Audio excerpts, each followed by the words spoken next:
Hey, if you want to change ear tips in the Samsung Galaxy Buds 3 Pro, you will have to do this gently, because some pieces have a defect and the plastic part, I'm gonna show you which one, this is actually the plastic part, could be actually broken if you pull them harder. So, if you want to exchange these ear tips, I will highly recommend you to roll out this rubber and this plastic part.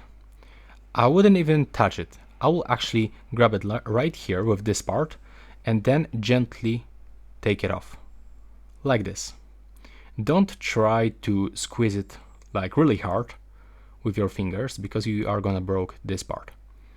So just remember to keep each ear tip like this, and if you want to put it back, just do this slowly, don't push too hard, and if you actually put it correctly, you will hear that gentle sound.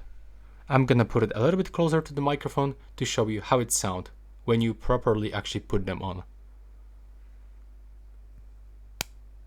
There we go. I hope that you can hear it. Now just roll it back, and this is the easy way how you can actually exchange the ear tips on this device. So that's all for this video. Right now, please subscribe to my channel.